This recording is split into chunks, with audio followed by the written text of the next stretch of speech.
In an attempt to get to net zero by 2050, do you support the administration's goal of cutting U.S. emissions in half by 2030? Yes, I do.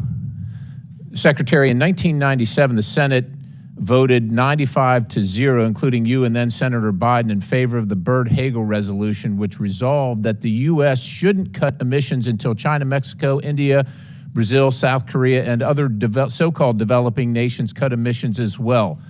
Do you remember that? I do, very, very well, because I was managing it on the floor of the Senate. Since 97, have emissions from China, India, and Mexico all increased?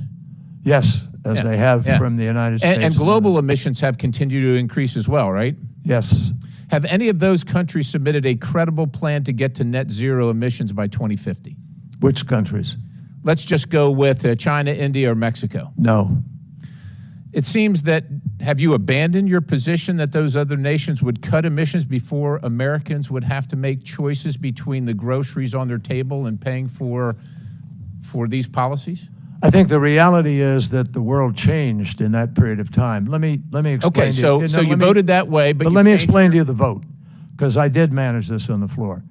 And I know exactly what happened, because I'm the one who said to our colleagues, I think everybody ought to vote for this. And the reason was that it fundamentally had the message that it's not fair. The one we were talking about earlier with the chairman, it's not fair for us to be reducing, and China, which was producing 3 times more emissions than us, and then producing goods that come into our country from that dirty power, and we have a problem. So we wanted to address that. But we knew not every aspect of that piece of legislation is what we all call a message. It was a message vote. And the vote was clear. We wanted other people to join us in the effort to reduce emissions. Okay, fair enough. That hasn't happened sufficiently. It hasn't happened sufficiently. Now, Secretary, in 2015 at the Paris Climate Conference, you said that if all industrial nations go to zero emissions, it wouldn't be enough. And then at the White House's Climate Day in January of 21, you said almost 90% of the planet's emissions come from outside the U.S. We could go to zero tomorrow and the problem isn't solved. And in April 21, you told the Washington Post that even the U.S. and China going to zero emissions tomorrow won't solve the climate's problem. Then in April 21, you said that global net zero is not enough and that CO2 must be removed from the atmosphere. How much is the correct amount of CO2? Let me explain to you, if I can, so you understand exactly what I said. It's close, but it's not quite exactly what I was saying. Can you just tell me what the correct amount is? Let me tell you what I'm saying. I'm going to tell you what the correct. Here's how it works. Because we have put, I'd forget the exact number of tons, millions of tons of CO2 and other greenhouse gases are now in the atmosphere. They're there. And every day we're adding more. And so every day the heat is going up, and we have to figure out how we're going to, tame the monster here.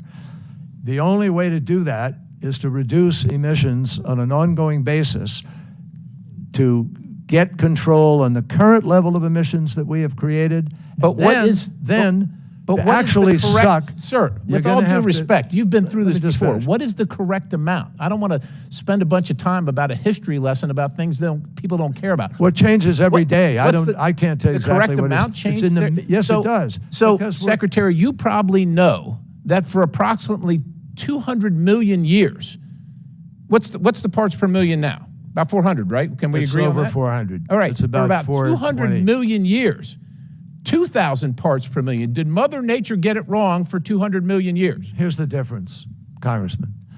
The difference is, yes, there were periods which all the scientists who deal with climate acknowledge that there have been moments on the planet, which is billions of years old, in which there were greater heat, and there was greater. Tell me the difference quickly. I've got a limited amount of time. The difference is human beings are creating this. That's the difference. So human beings are about 300,000 years old, but during these periods of time where it was 2,000 parts per million, life existed. As a matter of fact, we're in one of the lowest not human beings walking around. We're in one of the lowest periods of carbon in the atmosphere in not only recorded history, in the history of life existing on the planet. In December of 2022, you told the Washington Post we need to remove 1.6 trillion tons of carbon dioxide from the atmosphere via direct air capture. The cost for that is about $1,000 per ton, or $1.6 quadrillion. Now, you said you didn't know, but since 2015, since the last El Nino, about 500 billion tons have been emitted into the atmosphere. During that same period of time, 2015, if you look at the temperature graph, this is from NOAA. The temperature has gone down. Show the next slide. This is from NASA satellite data. Temperature has gone down. You want to have the American taxpayers, my constituents that are having a hard time afford their groceries, pay for a car, buy a new home, spend $1.6 quadrillion to fix a problem that A, doesn't exist, and as a matter of fact, you might be exacerbating, because it's unknown. It is unknown at this time the low level of carbon dioxide in the atmosphere that might actually destroy life, because plant life all depends. As you know, Secretary, plant life all depends on CO2, and when we kill it, then we're done too. I yield the balance. Congressman, let me just say that I don't agree with what you're saying out there for any number of reasons. I don't have time to go into all of them now, but I'll just tell you point blank that the difference between the periods you're looking at in terms of heat, et cetera, and human input is night and day, number one. Number two, why do you think 195 countries in the world, their prime ministers, their presidents... Because they're grifting like you are, sir. That's a pretty shocking statement, that you believe that all the scientists in the world are grifters, honestly. Not all scientists agree with you, Mr. Secretary. 98% of all the scientists in the world... Science isn't about agreement. It's not about consensus. You know that.